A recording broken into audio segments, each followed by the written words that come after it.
Okay TVH ဆက်နေကြိုးဆိုပါတယ်ကျွန်တော်အခု S22 Ultra ကိုသုံးတာ9ရက်လောက်ရှိပြီဆိုတော့ S22 Ultra အကြောင်းလေးကိုနည်းနည်းပြောရအောင်ဆိုတော့ပထမဦးဆုံးကျွန်တော်တို့ဒီဇိုင်းကနေစပြောမယ်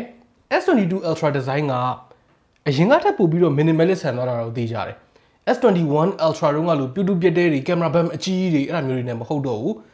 တော်တော်လေး classic ဆန်သွားတယ်လို့ပြောရမယ်ပေါ့နော်မလူတာဘာမှမပေါ့ဘူးအနောက်ဘက်မှာသူတို့ကင်မရာလေးလုံးကို housing တစ်ခုချင်းစီနဲ့ထားပေးထားတယ်ဆိုတော့ဒီဇိုင်းရဒီဒီဇိုင်းကိုတော့ကျွန်တော်အများကြီးပိုသဘောကျတယ်တခုတော့ရှိတယ်သူကကင်မရာ housing ကိုတက်မထားတဲ့အတွက်ပလက်လှန်ထားလို့ရှိရင်နည်းနည်းလေး rocky လေးတွေဖြစ်နေတာလေးတွေရှိတယ်တခြားအချိန်တွေမှာတော့ပြဿနာမရှိဘူးဒါပေမဲ့ S pen နဲ့စပွဲပေါ်မှာဒီတိုင်းတင်ထားပြီးတော့ရေးမယ်ဆိုလို့ရှိရင်တော့အဲ့လိုလှုပ်စီလေးတော့ဖြစ်နေလိမ့်မယ်ကာဗာတက်ခိုင်တဲ့သူတွေအတွက်ကတော့ဒီအချက်ကကိစ္စရှိမှာမဟုတ်ဘူးဒါပေမဲ့ဒီတိုင်းသုံးရှင်နေဆိုလို့ရှိရင်တော့ဒီကာဗာမတက်ဖဲနဲ့သုံးနေတယ်ဆိုလို့ရှိရင်တော့လက်ကနေကင်ပြီးတော့ရေးတာတော့ပိုအဆင်ပြေလိမ့်မယ်။အော်နေဘာမှမပြောခင်ကျွန်တော်တခုကြိုပြောထားချင်တာကကျွန်တော်ရဲ့ဒီ S22 Ultra ထိုင်းက unit ဖြစ်တဲ့အတွက်အယောင်အဖြူအောင်ဖြစ်နေတယ်ပေါ့နော်။တခြား specification တွေအကုန်လုံးကတော့မြန်မာနိုင်ငံကအတိုင်းနဲ့ Snapdragon 8 Gen 1နဲ့ကျွန်တော်ဒီ unit ကလည်း 12.256GB version မြန်မာနိုင်ငံမှာကျတော့ black ရယ် green ရယ် burgundy ရယ်အဲ့၃ရောင်ရမယ်။ Okay ဆိုတော့ design ပြီးသွားပြီဆိုတော့ကျွန်တော်တို့ build quality ပိုင်းသွားရအောင်လက်ထဲမှာကန်ရတဲ့ခန်းစားချက်ကလည်း S21 Ultra တုန်းကထက်ကျွန်တော်ပိုပြီးသဘောကျတယ်ဆိုတော့အားလုံးပဲသိတဲ့အတိုင်းပဲဒီ S22 Ultra က Note lineup ရဲ့နေရာကိုအစားထိုးဝင်လိုက်တဲ့သဘောဖြစ်သွားတယ်အဲဒါကြောင့်မလို့သူ့ရဲ့အချိုးအကွေလေးတွေသူ့ရဲ့ shape တွေသူ့ရဲ့ design DNA တွေက Note series ရဲ့သဘောတရားလေးတွေကိုလာတွေ့ရမယ်ဆိုတော့4000ဆန်ဆန် boxy ဖြစ်ခက်ကြီးပေါ့နော်အဲ့လိုမျိုးအရှိနောက်မှာ Gorilla Glass Victus Plus ကိုသုံးထားတယ်ဘေးပေါက်မှာ Armor Aluminum လို့ခေါ်တဲ့ Samsung ရဲ့အမာဆုံး material ပေါ့နော်အဲ့ဒါကိုသုံးထားတယ်ဆိုတော့လက်ထဲမှာကန်ရတာတော်တော်လေး solid ဖြစ်တယ်ချစ်လေးဖြစ်တယ်အရန်ကြီးလဲထူမနေဘူးကန်လိုက်တာနဲ့ quality ဆိုတဲ့ခံစားချက်ပေါ့နော်ကျစ်နေတဲ့နှစ်နေတဲ့ဟာကိုခံစားရတယ်သူ့မှာ IP68 water resistant ဘာညာအဲ့ဒါတော့အများကြီးပြနေကြမလိုဘူးနဲ့တူပါတယ် 1.5 meter ကိုမိနစ်30အထိရမယ် display ဘိုင်းကတော့ S22 Ultra လုံးဝ game ပဲ 6.8 inches display ကိုအရင်တုန်းကUltra lineup တွေလိုမျိုး display ကဘေးကိုနည်းနည်းလေး curve သွားတယ်နည်းနည်းလေးပဲမတိမတာလေးပဲဆိုတော့လက်နဲ့မှားပြီးတော့ထိမိမှာမျိုးဘာမျိုးအဲ့ဒါမျိုးကိုစိတ်ပူစရာမရှိဘူးကျွန်တော်တော့ဒီလောက် curve တာကို personally နည်းနည်းပိုသဘောကျတယ်ဥပမာရုပ်ရှင်ကြည့်တာတို့ game ဆော့တာတို့မှာပိုပြီးတော့ immersive ဖြစ်စေတယ်ဒီ display က WQHD+ ကိုမှ120Hz ကိုသုံးထားတယ် peak brightness ကလည်း1950 nits အထိရတယ်ဘယ်လိုပြောပြရမလဲဖုန်းတစ်လုံးကျွန်တော်သုံးမှုသမျှဖုန်းတစ်လုံးထဲမှာအကောင်းဆုံး display ပဲနေအောင်အောက်မှာဒီဖုန်းကိုကြည့်လိုက်ရင်သူ့ရဲ့ peak brightness ရယ်သူ့ရဲ့ software နဲ့ contrast ချိန်ပေးတာရယ်ပေါင်းပြီးတော့နေအောင်အောက်ရောက်နေတာလို့မှဟုတ်ရဲ့လားလို့တော့ခံစားမိတယ်ပေါ့နော်တခုတော့ရှိတယ် WQHD+ resolution ကိုတော့တိတ်အားမပေးဘူးအဲ့လောက် resolution ကောင်းနေလို့ရှိရင် battery ကကုန်နေတာထက်ပိုကုန်လိမ့်မယ် Full HD+ နဲ့သုံးတာတော့အများကြီးပိုအားပေးတယ် default ကလည်းအိတ်တိုင်းလာတာဆိုတော့တော့မပြင်နိုင်ဘူးဆိုရင် Full HD+ နဲ့ပဲသုံးရမယ်ပြူပြဲပြီးတော့မှမကြည့်ဘူးလုံးဝ pixel peak မလုပ်ဘူးဆိုလို့ရှိရင်တော့ Full HD+ နဲ့ကလည်းအဆင်ပြေတယ်ကွာခြားချက်ကိုတိတ်ပြီးတော့ခန်းစားမိမှာမဟုတ်ဘူးပြီးတော့ထုံးစံတိုင်းပဲဒီ display ရဲ့အောက်မှာသူက ultrasonic fingerprint ကိုထည့်ထားတယ် ultrasonic ဖြစ်တဲ့အတွက်ကိုကချက်နှိပ်လိုက်လို့ရှိရင်ဒီဘေးမှာအလင်းကြီးလာပြီးတော့ကိုယ့်ရဲ့ fingerprint ကိုအလင်းလာဟက်နေကြမလို့ဘယ်လိုနေရာမျိုးတွေမှာအသုံးဝင်လဲဆိုတော့ဥပမာလက်ကရေဆိုနေတဲ့အချိန်တို့ရေအောက်ထဲမှာတို့အဲ့မျိုးဆိုလို့ရှိရင် ultrasonic က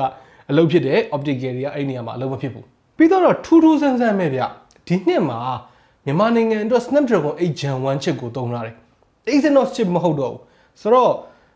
ဈေးအကြီးဆုံးပေးပြီးတော့ performance အကောင်းဆုံးမရဘူးဆိုတဲ့အကွက်တွေမဖြစ်တော့ဘူးဆိုတော့ Qualcomm ရဲ့အမြန်ဆုံး4 nanometer chip ဖြစ်တဲ့အတွက်ဘာပြောကောင်းမလဲပေါ့နော်မြန်ချက်ပဲ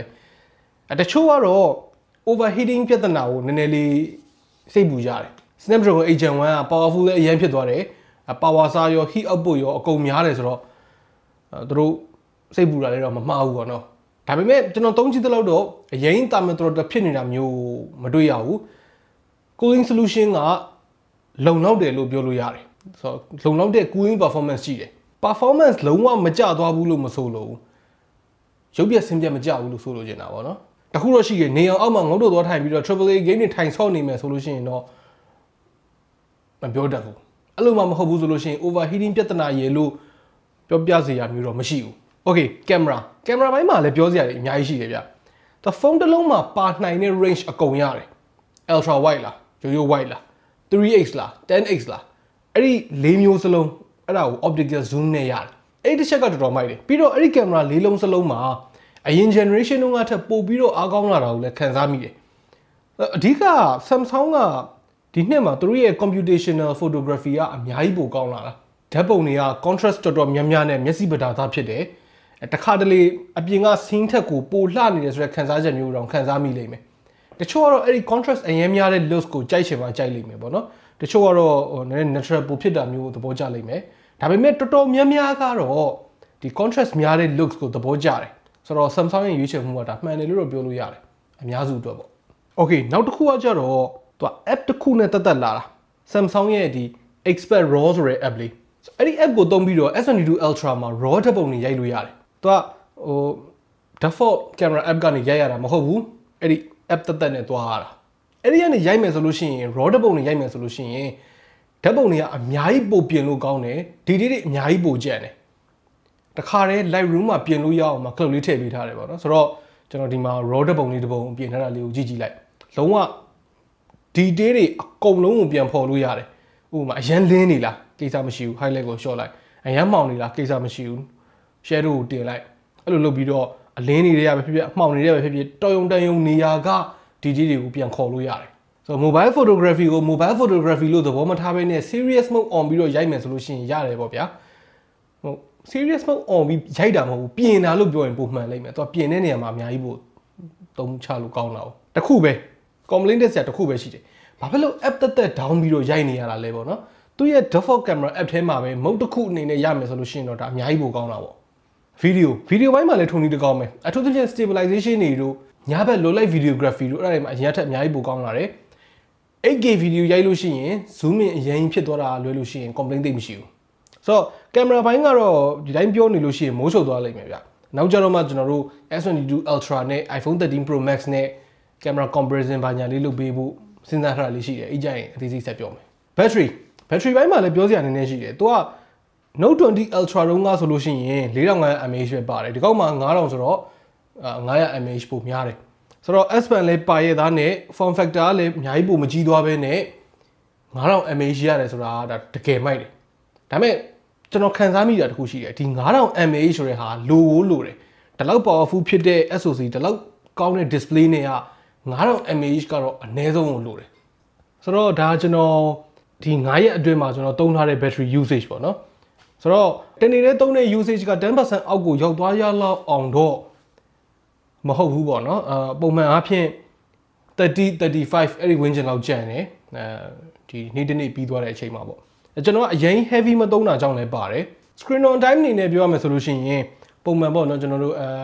social media သုံးမယ် video ကြည့်မယ် game နည်းနည်းပါးဆော့မယ်အဲ့လောက်ဆိုလို့ရှိရင် screen on time ကို9နာရီခွဲ10နာရီအဲ့ဒီ win လောက်အထိတော့ရလိမ့်မယ် okay ဆိုတော့ battery အကြောင်းပြီးသွားပြီဆိုတော့ S Pen အကြောင်းကအရင်တုန်းက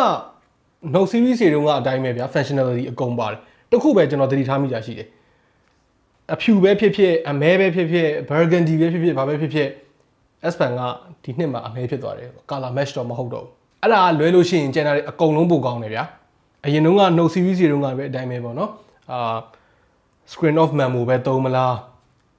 ဒါမှမဟုတ် Bluetooth ပါတဲ့အတွက်ဒီ S Pen ကို remote အနေနဲ့ပေါ့နော်ဝေးကနေပြီးတော့ဓာတ်ပုံလှမ်းရိုက်တာဘာညာအတွက်သုံးမလား presentation လုပ်နေရင်လည်းဒီကောင်လေးကိုသိရမလား remote အနေနဲ့သုံးပြီးတော့ next slide အနေနဲ့သုံးတာမျိုးဖြစ်ဖြစ်အကုန်ရတယ်ဗျာဒီနှစ်ကပုံမြန်သွားတယ်ပိုကောင်းသွားတယ် latency ကရှိတယ်ဆိုရုံလေးပဲရှိတယ်သူက AI ကိုသုံးပြီးတော့ကိုစာအုပ်ရေးနေရင်လည်းကိုယ့်ရဲ့နောက်စုပ်ချက်ကဘယ်ကိုရောက်မလဲဆိုတာကိုခန့်မှန်းပြီးတော့သူက latency ကို short ထားတာသူ real time ခန့်မှန်းတာပေါ့နော်ဆိုတော့သူရဲ့ latency က 2.8 millisecond ပဲကျန်တော့တယ်အဲ့ဒီအချက်ရဲ့ဒီ pressure sensitive ဖြစ်အောင်လုပ်ထားတာရဲ့သူရဲ့ဒီ tip နဲ့ screen နဲ့ထိလို့ရှိရင်ခံစားရတဲ့ခံစားချက်တွေရဲ့အဲ့ဒါတွေအကုန်ပေါင်းလိုက်လို့ရှိရင် S22 Ultra ကို digital canvas တစ်ခုအနေနဲ့ကောင်းကောင်းသုံးလို့ရတယ်